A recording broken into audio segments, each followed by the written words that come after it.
Okay, today I'm here with some of my coworkers from my internship, and they'll be watching me give this speech on greenwashing. Lucky for them.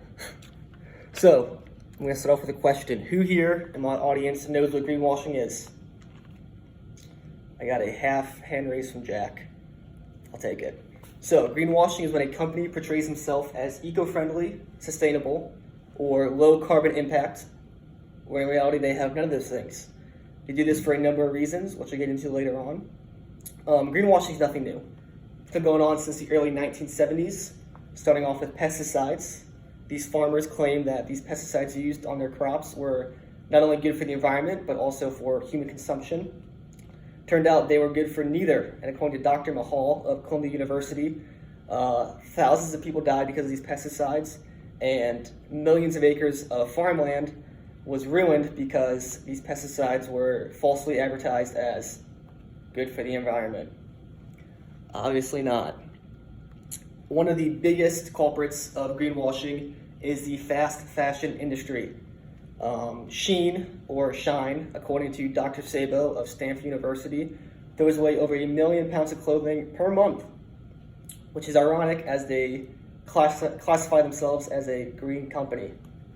Clearly not. Last year, TerraChoice, a company that investigates greenwashing claims, identified 22,000 products that made false green claims. This number increased 80% since the experiment was last conducted over a decade ago. So, in the past 10 years, false greenwash claims, have gone up 80%, which shows that this is not only an issue right now, in this moment, but also in the future. And this is why we need to stop it when it's starting still. Another great example of greenwashing is Volkswagen. Volkswagen put out this car that they said was eco-friendly, and in fact, they claimed it was the most environmentally friendly car on the market. And people bought it. People bought this car just because it had a very low carbon footprint. It was later found out that Volkswagen lied, and they put a device in their car that when it was getting e-checked by the government, the device would put out faulty data that made the car look a lot more environmentally friendly than it really was. Volkswagen was exposed and lost billions of dollars in not only sales, but also in fines. So, why do companies do this? It all comes down to one thing, and that is money. Companies know that if they come off as a green company or a sustainable company, they'll get more consumers on their side. They'll sell more products, and they'll also just look better in the public eye. And this is backed up by data. According to Xia Yang of Hanoi University, 40% of consumers are choosing green products over other options, and they're willing to pay a bit extra for that green product because they know it's helping the environment, or at least in this case, they think it's helping the environment. In reality, it's not. Not only do these companies get more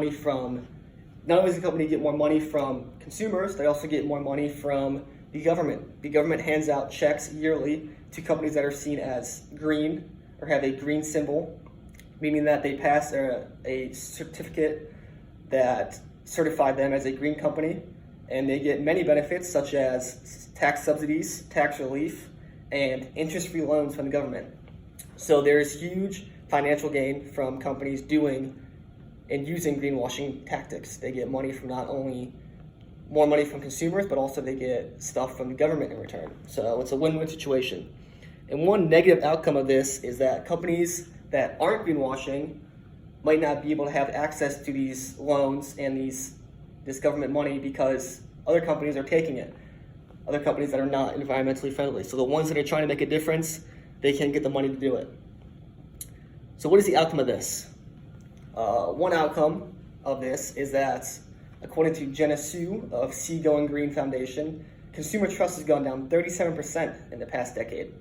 I'm not sure how they measure that, but it's gone down 37%, which just speaks volumes to how little consumers can trust these big corporations now that say they are doing good. For example, Volkswagen was, before this scandal, a trusted company that said they were doing good.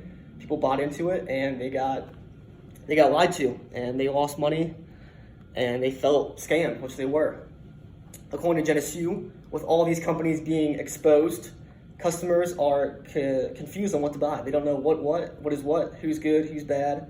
and they don't know who to buy from because these companies are getting exposed left and right for being greenwash companies, and consumers don't want to buy products that are not beneficial for the economy or the environment.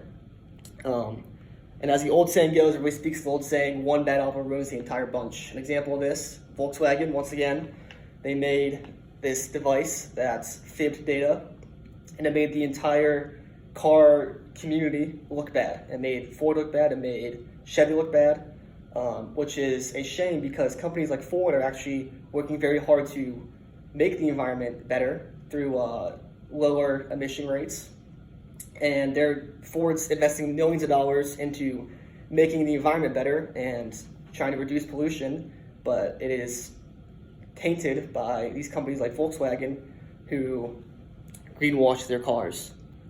So, in conclusion, greenwashing has lasting negative effects on not only the environment, but also companies, because companies are portrayed and are put to higher standards. The environment, obviously, and consumers, because consumers don't know who to trust. So, it is important that you, the consumer, do your research so you don't support a company that greenwashes. We need to take accountability as consumers and do our research to see what companies who's good, who's bad, and make sure that we are not giving money to companies that are exposed for greenwashing. Thank you.